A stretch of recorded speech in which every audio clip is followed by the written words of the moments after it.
Let's take a look at the action on Monday. There were 6 games on. Interesting stuff that we need to pay attention to, including another dominating performance by Luka Doncic. Michael Bolton. Thanks, Josh. It's Michael Bolton here, and it's time for another episode of the Locked On Fantasy Basketball Podcast. Let's get to it. Let's get to it, indeed. You are Locked On Fantasy Basketball, your daily fantasy basketball podcast, part of the Locked On Podcast Network.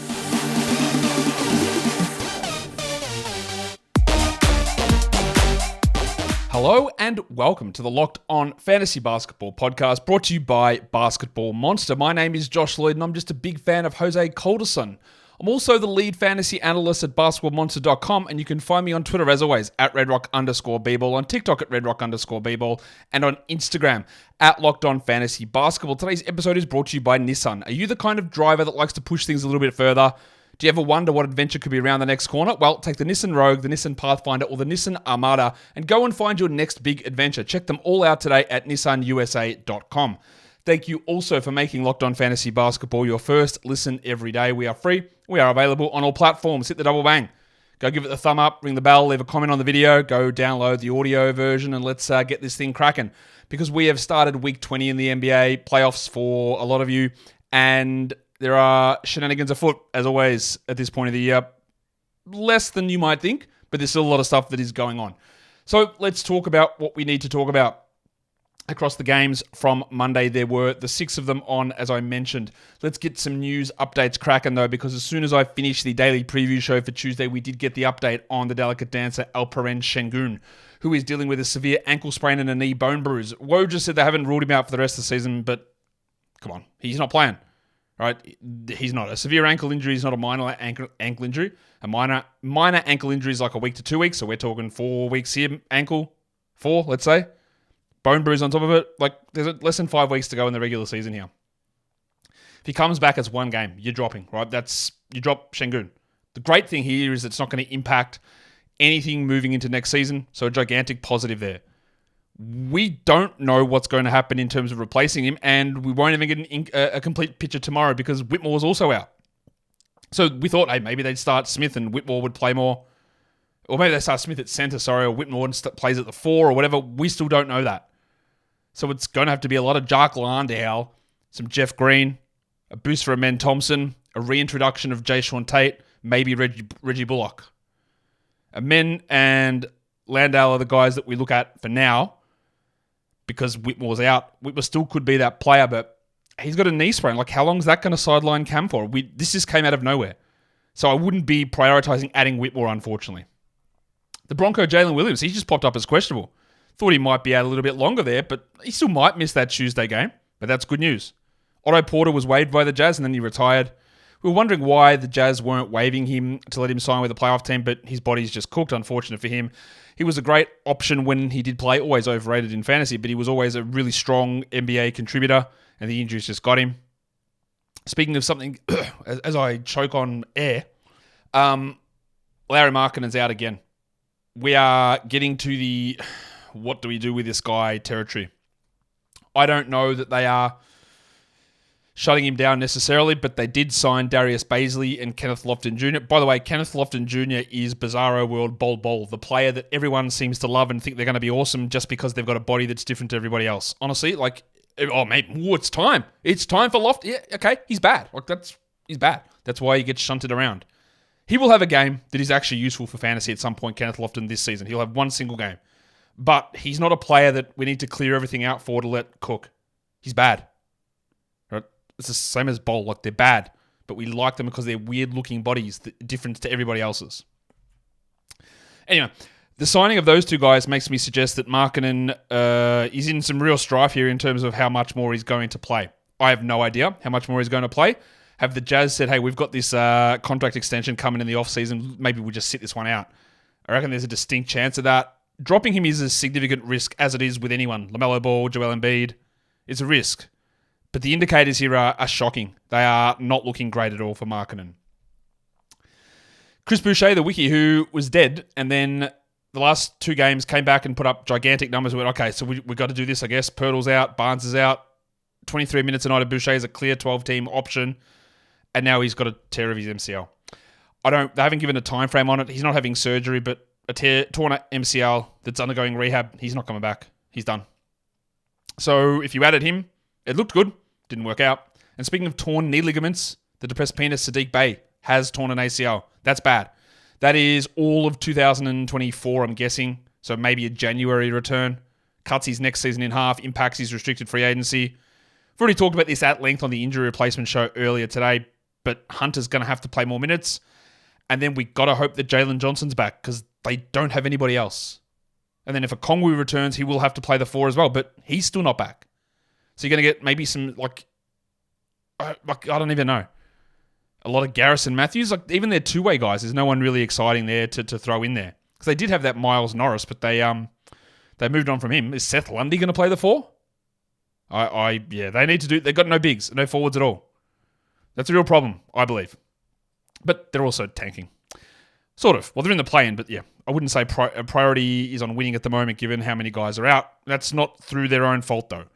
Waiver wire trends, who's been the most added players? Number 1 was Delano Banton, up 33%. And we talked about that someone was going to have to move to the bench if Jeremy Grant did return, or if Scoot moved into the starting lineup, and both of those things happened today. So Banton went to the bench. I'm recording this part of the show before I've seen the Banton game, so we'll talk about that ad later on. Simone Fontecchio, up 22%. Asar Thompson was out. Fontecchio played a lot. Stream him while that's the case. Malaka Branham, up 21%.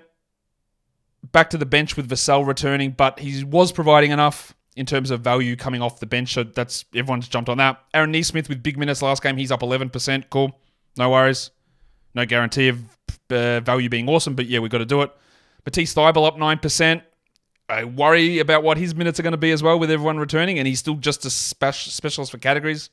And Trace Jackson-Davis went to the bench as well. He up 8%. He's a very interesting player. The Warriors rotation is going to get a little squishy, and already is a little bit squishy, but I don't think that was the incorrect move there. Most drop players, don't really disagree with any of these, I don't think. If I look at it, no, not really. Sadiq Bey down 24%, obviously dropped. Dorian Finney-Smith down 19%, 1 game in 5 days, dropped. Caleb Martin down 17%. No idea about Tyler Hero returning at this stage, but Martin's a drop. Kyle Anderson down 16%, drop. Heem and Edwards and Gobert are all questionable for the game tomorrow.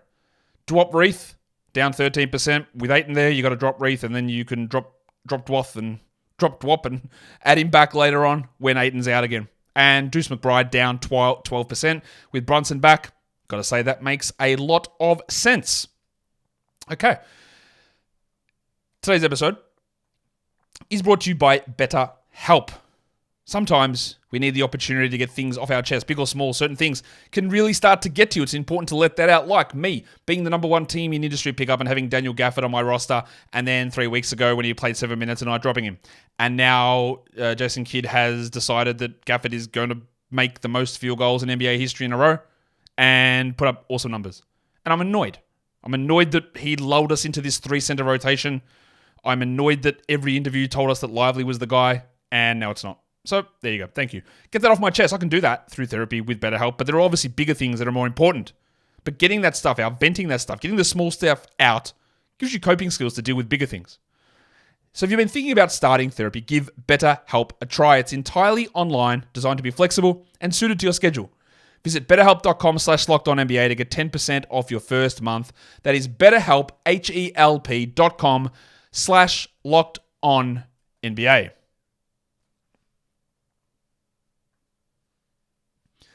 So that does bring us in to talk about these first games. The first one is the Charlotte Hornets, the Detroit Pistons. What a battle here.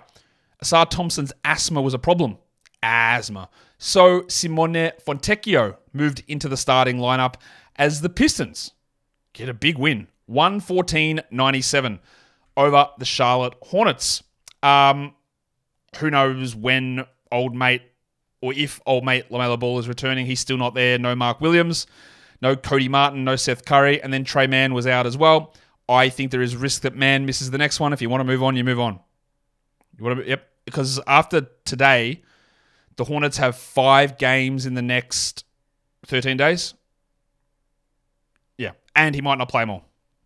Grant Williams, 32 minutes, 22 and 4, 2 steals and 2 threes. Pretty nice. 8 of 9 from the line. Pretty nice. If he's playing 32 minutes a night, or 33 minutes a night, you've got to be interested in that in 12s. I'm way more interested in Vasilij Micic, who shooting could be a problem, of course, but 11, 5, and 7, 3 threes, 33 minutes, I'm in on that. Brandon Miller, 19, 5, and 7, a steal and a block. The inefficiency's been a problem, but those are good counting stats. While, speaking of inefficiency, Miles Bridges had 24 points on 24 shots and was bad at free throws. Thanks, Miles. He had 24 and 7 with 3 threes, while the big fella, Big Nick Richards, had 10 and 13 in 36 minutes. Just roll with him until the 2-game week begins. I know I talked about Bol and I talked about Lofton earlier on. Poku's in that class too. I see these comments at least once a day. Like Trey Mann's out, so now they're going to clear everything out for Poku, yeah? No? No, what? No. Why? Poku's had opportunities. He just hasn't been very good. And I'm a massive Poku believer. But I just don't think it's happening. 2 points in 11 minutes for Poku. It's not happening. Yet, if at all. For the Pistons, Fontecchio, 17 and 8, 3 threes, 2 steals and a block. You love that you're getting steals and blocks and 64% shooting. He didn't attempt a single free throw. But these are good numbers. So while he's doing this, while they're giving him 30 minutes, you can use him as a points and 3 specialist. Duran had 20 and 10 with a steal and a block, and then Cade had 22, 6 and 8. But it's exciting times for me in this house because I'm well known as being a James Wiseman respecter, always. And I've been waiting for this time to come so I can actually tell you about how good he is and how much I've supported him through the years. But in all seriousness, I did say yesterday, hey, this guy's been bad for 3-4 years. But at the moment, when you look at to stream some guys in, he's actually in the mix. 10 and 9, a block, 18 minutes, 190th ranked player over the last 2 weeks. That's not super exciting. It's a little bit interesting. For deeper leagues, he's doing some stuff. Isaiah Stewart continues to be, is bad the right word? I guess so. 12 and 6 in 34 minutes. At least they're building their team around him. He does nothing. He's not a 12-team league player. In fact, Isaiah Stewart, for the 50th time in his career, get that garbage out of here! Jaden Ivey had 12 points in 33 minutes with a steal, a block on 31%. I don't think you need to roster him in 12-team categories. As much as I like Ivy, there's too many ups and downs. There's too many usage issues and efficiency issues. Points leagues, I'm okay with holding. Categories? No, not for me. Marcus Sasser played 20 minutes. He had 9, 2, and 4. And Grimy played 21 minutes. 6 points on 13% is dreadful. But the shots got up. 6, 4, and 3. If you turn that, say he hits 3 more shots. 12, 4, and 3. A steal, 21 minutes. That's interesting. I hope they play Grimy 21 a night. I'm not sure they will. But I hope they do. Because there is a little bit... I still firmly believe in Quentin Grimes as a player. And that he can become a quality starter and a quality fantasy contributor. I'm just not sure that it's going to happen this season, but for deeper leagues, we can get around that and get something going. Next game, Phoenix Suns, Cleveland Cavaliers. There was a lineup change in this one because Devin Booker did return, so he moved back into the starting lineup, and old mate Royce O'Neal went to the bench. The Cavs were still without everybody, but that was the same lineup that they trotted out there for the last game. The Suns win at 117-111 on the road in Cleveland. So let's take a look. Durant had 37, 8, and 6. We called him out on the Buy Low, Sell High show a couple of weeks ago, and he stepped it up since then, the 15th ranked player over the last 2 weeks, while Booker's return yielded 27, 6, and 7. Good stuff. And Brad Beal also had 24, 5, and 4 with 3 steals. After a very rocky start to the season from Bealo, he's 40th over the last 2 weeks. And he was drafted in the 50s, and obviously he's missed a ton of time. But that's pretty good. It was also good to see Grayson Allen do some good stuff. 14 points, 4 threes, 2 steals, 2 blocks. Continues to be an absolute must-roster category league player. Points, I'm debated. He's averaged 25.6 fantasy points this season. That's 132nd. To me, that sort of guy is not a must-roster points league player. But there's no problem if you want to do it. We also wanted to see what would happen to Royce O'Neal, and the answer is, catastrophe. 0 points in 29 minutes. He had 4 assists. He played 29 minutes. He took 2 shots. That's not enough, I'm guessing. Get that garbage out of here! Especially in a points league. Nurkic had 9 and 8 in his 29. Rotten, absolutely rancid from the line. 1 of 6 from Nurk, but he had a block. We still roll with him. For the Cavs, they were without Don Mitchell, Evan Mobley, Max Strus, Dean Wade. They all play again on Wednesday. Mitchell might be there. Mobley won't. Strus and Wade probably should be. So it's hard to take a huge amount out of this. Garland, Darius Garland sprained his ankle, but he returned. 30 and 5 assists, 7 dribbles, 59%. So it's been a rough year for Garland. I think you get him at a pretty big discount. Almost called him a dig discount then. in drafts next season. While these guys are out, there's good value in him. We know this: 17, 6 and 11 on 44%. Allen had 15 and 10, while Isaac Okoro played a whopping 39 minutes. Now, when players return, Okoro will not be worth having.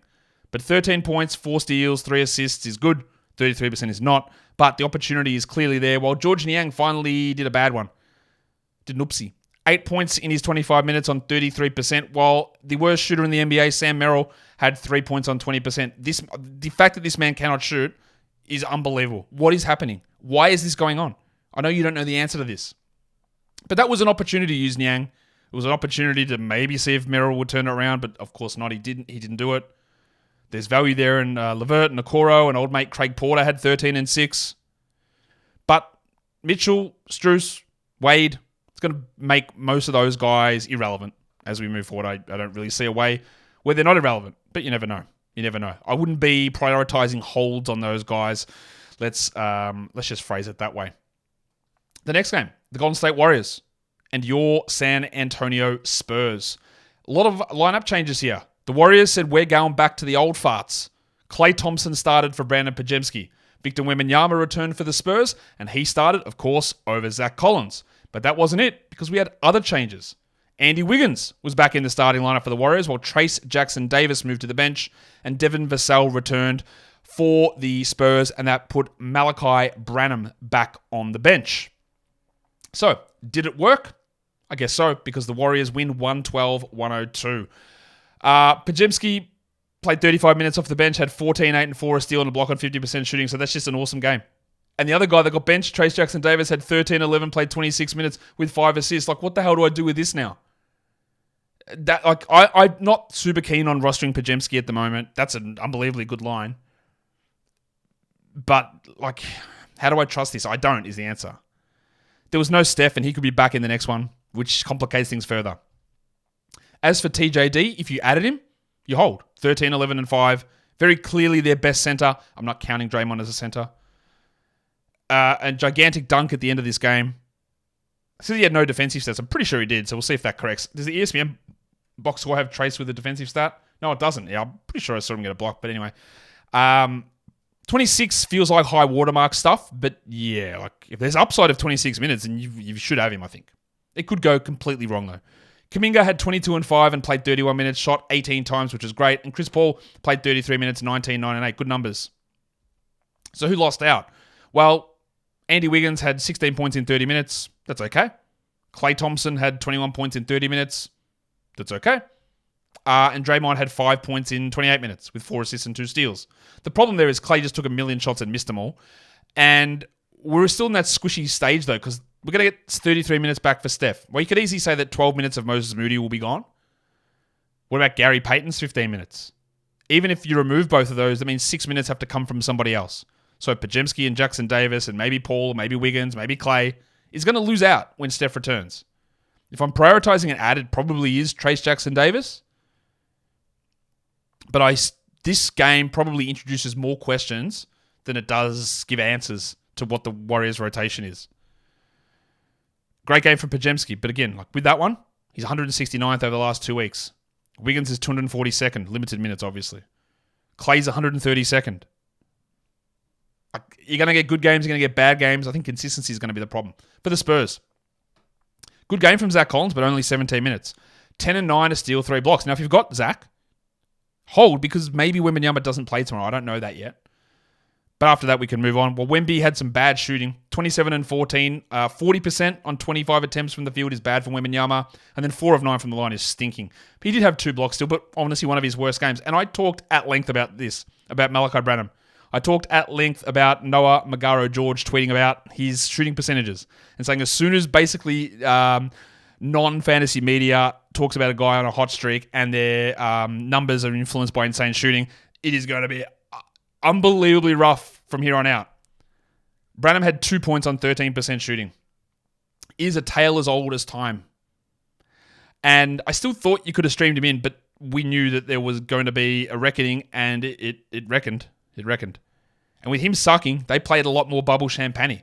28 minutes for him, 9 points with 3 triples. We don't roster Champagne at this point, but I think there will be a stage where we do. The horse, Keldon Johnson, had 16 and 6, and Trey Jones had 6, 5, and 7, which are fine. And Vassell had 17 with not much else. And Sohan, 9, 7, 7, 2 blocks. Good numbers for a lot of these guys.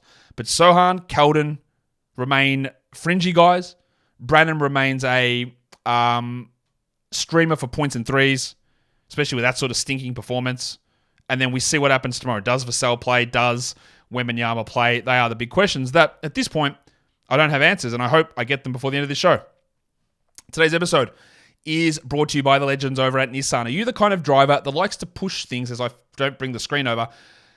Let's try it again. Are you the kind of driver that likes to push things a little further? Do you ever wonder what adventure could be around the next corner? Well, our friends at Nissan have a lineup of SUVs with the capabilities to take your adventure to the next level. The 2024 Nissan Rogue is perfect for city drives and great escapes. Class-exclusive Google built-in is your always updating assistant to call on for almost anything. Gone are the days of connecting your phone. Google Assistant, Google Maps, and Google Play Store are built into the 12.3-inch HD touchscreen infotainment system. The 2024 Rogue is the perfect mid-size crossover for your next adventure. Nissan's incredible lineup also includes the 2024 Nissan Pathfinder, with room for up to 8, an expansive cargo capacity, and advanced available 4x4 capabilities. So, with 284 horsepower and up to 6,000 pounds of towing, the Pathfinder is there when adventure calls to give you the answer. So take the Nissan Rogue, the Nissan Pathfinder, or the Nissan Armada and go and find your next big adventure. Shop nissanusa.com. I have a question for all my imperial system loving Americans. You guys love an inch. Some of you might like 6 of them. You might like a foot. You might like a mile. You might like a yard. You do all that. You eschew the decimal system. We know this. So why, when I read that this has got an HD touchscreen that's 12.3 inches, why do you use the 0.3? If you're so not here for the decimal system, why are we doing 0.3s? Shouldn't it be 12 and 3/8 inches? Can't have it both ways, can you? Can you? Sit and think about that for a bit. You don't, because it's actually pointless. And I'm sure someone's got an answer that actually makes more sense than me rambling nonsense. Let's go on to the next game. Your legendary Chicago Bulls. They put up a huge fight against the Dallas Mavericks. Really, really impressive stuff from them. There was no lineup change in this one. It's just the good old-fashioned lineups as the Mavericks go 127-92. And when you're the Bulls, you know things are going well. When you let 2 centers in Daniel Gafford and Derek Lively both score over 20, things are going really well. Shout out to that article from Joe Cowley about the Bulls, who is just the most antagonistic beat reporter I've ever seen in my life and gets things wrong every time. Shout out to him. Telling us that Vooch is actually a really good defender and one of the Bulls' best defenders, and people have just got it all wrong. Yeah, or you do. Either one of those things. Lively had 22 points, 7 rebounds, 2 steals, and 2 blocks on 92%.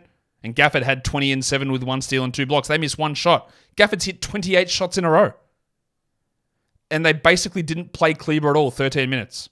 Now, obviously, both of those lines, Lively and Gafford's, are 12-teamers. But that's not a realistic expectation. You don't get to go up against Vooch every game, do you? They're just amazingly good lines, and now leads to an amazing level of confusion as to what we do. Like, 23 minutes for Gafford is close to enough. 20 minutes for Lively usually isn't, but it was here. So if Gafford's there, yes, add him. If Lively's there, consider him a streamer. But I do fear it's going to be a lot of this minute-splitting stuff going forward. And that makes it really frustrating to not get clarity on it night by night. PJ Washington. Get that garbage out of here. 7 points, 5 rebounds, 2 steals and a block. Cool. Don't need to roster him. 14-teamer. Luka Doncic, I know people are upset that they keep him in to get the triple-double streak going. I do understand, but that's okay. 27, 12, and 14. Bad shooting, 39% from Doncic, while Irving had 14 points in 27, and Derek Jones had 8 in his 16. So it's the Jones-Green-Exum combination playing the 3 now, and none of them are going to be useful because of that. On to the Bulls. Speaking of useful, none of these guys are. That's not true. Dosunmu had 9, 8, and 6 on 31% with a 1-1. We keep rostering him. Caruso had an absolute stinker. He played only 21 minutes because game was over super early. He had 4 points on 17% and 1 of 4 from the line. Horrid run. He's on a really bad streak. I would hold him, though. Kobe White had 12, 2 and 1 on 29%. Stinks. DeMar DeRozan, player of the week allegedly. 22 minutes, 13, 2 and 2 on 44%. Vooch, 13 and 6 in 26 minutes. It's all bad. You can tell this game was a disaster because we got 28 Julian Phillips minutes. He had 11 and 3 with 2 steals. Ignore it. We got 25 minutes from Honorable Batim, who had 17 and 6 in 25 minutes. We ignore that. Javon Carter played 14. Torrey Craig played 17. And Drummond still got 16 with 10 rebounds, and we can drop Drummond. Honestly, I think just throw everything about this Bulls game in the bin. Throw the whole franchise in the bin if you want to, but throw everything in terms of this game and trying to get a takeaway from it. Throw it in the bin because I don't think you're gonna be looking for a long time and not find anything that's worth taking away from. Let's do the next one, the Toronto Raptors against the Denver Nuggets. This was a pretty crazy game. We'll go through the actual lineup changes because the Raptors are making some changes. Emmanuel Quickley was out. That meant Bruce Brown, the Shark, returned and he started. And Gary Trent was out, and that meant that Rowan Barrett moved into the starting lineup, who he was out the last game due to an illness. So they were chopping and changing. You worry about what this means now for the Raptors as we move forward in terms of who's going to play, who's not going to play. It seems like we're going to get a little bit of shenaniganizing going on with this team. And at some point, it looked like the Raptors were going to pull off an amazing victory. They were like 20 points up. I've got the exact number here. 21 points up with 7 minutes left in the third quarter. Then the Nuggets went on a 61-34 run, and they win it 125-119, the final score to Denver's way. Let's look at this Raptors team. Remember, no Quickley, no Trent. Barnes is not coming back. Pirtle's not coming back. Boucher's not coming back. But Quickley and Trent probably will. But what we did get, we got it. We got Dick. 36 minutes for Gradey, 17 points, 7 assists, 2 steals, 2 dribbles, 58%. That is a great indication of the things that he can do. Now, obviously, he's just not shot well the last couple of games. But that is big minutes, and I do expect that they find a way to give him 30 minutes a night, every night from here on out. And I do think that you've got to grab Dick. It's going to be ups and downs for sure. But I think every game that goes past, the Dick role will solidify a little bit more. And then you'll get more confidence in using Dick, and you just become better at it. And he will be just a more useful player for us. So, good stuff. Rowan Barrett, first game back. He only missed one, but 38 minutes, 26-7 with 9 assists. And he hit his free throws. It's an absolute Christmas miracle. And Kelly Olynyk played only 29 minutes, but doesn't matter. 24 and 6. Obviously, he is a must-roster player. Your mate, Ochai Agbaji, continues to be terrible. That first game was the biggest fool's gold game I've ever seen. 8 points in 29 minutes on 7 shots with 2 blocks. And the Shark played 38 minutes, Bruce Brown. 13, 10, and 3. Didn't shoot well. I have absolutely zero confidence in Brown being a guy that plays every game. I wouldn't rush to add him, honestly. I think the Quickley and Trent will come back and they'll sort of be all over each other in the way. And I don't think I would add Brown here. You could see it, but I'm not going to do it. Also a good game from old mate Jontay Porter. 14, 2 and 5, 4 triples, 22 minutes. But it's a little bit it's not quite, you're not quite there with it. But Porter has got a case of the Jordan Goodwins. He has got 12 games left, I believe, on his 2-way contract. So this is great. That's the Boucher role. Do they play him those minutes every single night that his contract expires and they waive Garrett Temple probably and convert him? Distinct possibility. And they absolutely should do that. But just be aware that Porter's contract at the moment allows 12 more games. So if you're in a deeper league, you can take a look at Jontay, but there is that risk. We're also getting some Jalen McDaniel minutes. 12 points, 3 steals in 19. He's been absolutely just invisible all season. Deeper leagues pay a little bit of attention there. My man, Javon Freeman-Liberty, did nothing, 0 points. And Jordan Nwora also did nothing, 5 points in 17. They will have some moments this season, but we're not prioritizing them at the moment. For the Nuggets, it's a lot of the same stuff, except that Jokic put up just one of the more insane lines you'll ever see. 35, 17, and 12. He also brought in 6 steals and had 2 blocks. He was 6 of 6 from the line and 54 from the field on 26 attempts. Unbelievable. Michael Ponder had 19 and 8 with a steal and a block, while the headmaster, Jamal Murray, had 26 points with 12 assists. Aaron Gordon had 19 and KCP did nothing. He had 3 points on 17%. He did add 6 assists. He is a schedule stream only.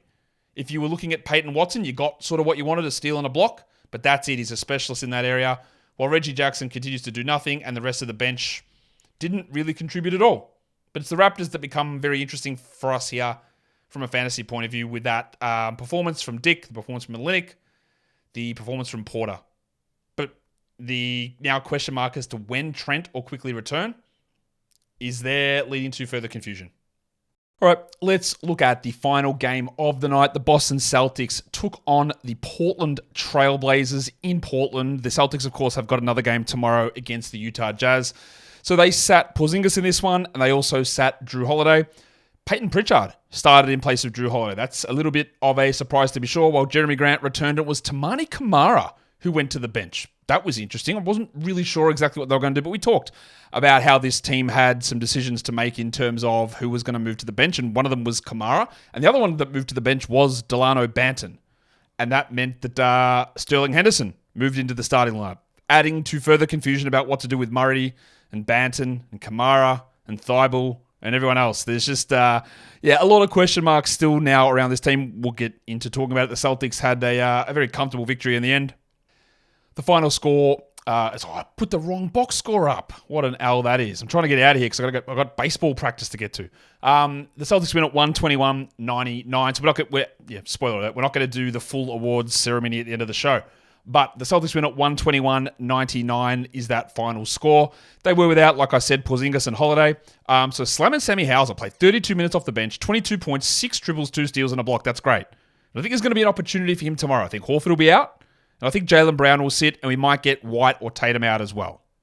Horford played 30 minutes. He had 11, 4 and 4, 1 steal, 3 blocks. That's great. We know we can put up numbers when Porzingis is out, but he's not going to play tomorrow. Derek White, 11 and 6, 2 steals, 3 blocks. Great. Didn't shoot well, but good numbers. And Jaylen Brown had 27. The guys who filled in were interesting. Peyton Pritchard played 29 minutes, 11, 8 and 8. That's great. We go with him again tomorrow, but there is the risk that, say, Brown does play and White plays and Holiday returns. I don't think this injury to Holiday... People ask me, is this a serious injury for Holiday? No, it's just they're resting them. They're load managing. They are load managing. So, again, I expect Brown to sit, maybe White, maybe Tatum, definitely Horford, who are going to be out tomorrow. But it was interesting to see Pritchard do that. It was also interesting to see Cornette play 21 minutes and have 2 blocks for 6 points, 5 rebounds. Tillman didn't play, but maybe he plays tomorrow in place of Cornette. That's why when I talked about the streaming stuff and about Cornette, he was there, but I was like, I'm a bit iffy. I'm not really sure which way they're going to go. Good numbers for Pritchard. I'd feel more confident with Pritchard than Hauser, honestly. This was an unbelievable game from Hauser. The bigger questions now are on the Portland side. DeAndre Ayton played 22 and 15. Well, he didn't play 22 and 15. He played 33 minutes and had 22 and 15. That's great. Nothing else. No steals, no blocks, no threes, not a single free throw attempt. It's a stereotypical DeAndre Ayton game. Scooter played 33 minutes. He had 13, 6 and 8. Didn't shoot well. But I like the minutes. I like the assists. He should be rostered. And Jeremy Grant had 14 points. I think he had like 5 points at halftime. Ended with 36 minutes, 2 steals, 36 minutes. They've got a back-to-back coming up. There's zero chance he plays both of those games, and I wonder how long it is until he is done. Simons had 17 on 33% shooting, which is rough. Just keep rolling them out until we hear that they're out. And then Chris Murray started. He played 19 minutes. He had 2 points. Dwop Reith played 13 minutes. He had 8 points. These guys are going to play a role. We just don't know when it is. And when you're in a head-to-head playoff scenario, you can't really wait for that stuff. And that's the same with like a Delano Banton, who had 22 minutes off the bench. 8 points on 33% with 4 assists. But it's not enough. Toumani Camara, 8, 1 and 1 in 24 minutes. It's not enough. If you've got stash ability, if you're in a games cap situation, a roto situation, stashing Camara, stashing Banton, Reith is totally reasonable. In a head-to-head league where you need production right now, you can't do it. They're going to be Grizzlies sort of options. Like, I'm very in on Scoot and Ayton for now. Simons, Grant, sure. But these other guys are going to be in and out type players. Thibault did his thing, 3 blocks and a steal. And we just stream him in for those defensive stats and that is it. But there are going to be a lot of confusing things happen with this team, I'm pretty certain, in terms of who is in, who is out. And it's going to be frustrating to deal with. And it is really hard to hold on to a Banton, hold on to Murray, hold on to Reith when they're just not playing enough. Camara, they're just not playing enough. If we were in January and this situation was happening, we would hold and we'd say, well, something's going to develop here. It's really hard to do that on March the 11th. That's where we're at, isn't it? I'll just run through what the lines of the night are. The monstrous is very obviously Nikola Jokic. The waiver wire line of the night is Derek Lively. That's also the young gun of the night. He was huge, although if you don't want to include Lively as a waiver wire, let's make it Sammy Hauser. And the dud of the night has to be Alex Caruso. 4 points, 5 rebounds, 17%. Or Nurkic is 17 from the line, but we'll go to Caruso there as the old dud of the night. And that'll bring us to the end of the show. So don't forget, while you are here, to hit the thumbs up and subscribe ring the notification bell down below as well. We'll be back tomorrow with a raft of shows, and I will see you there. Guys, we are done here. Thank you so much for listening, everyone. See ya.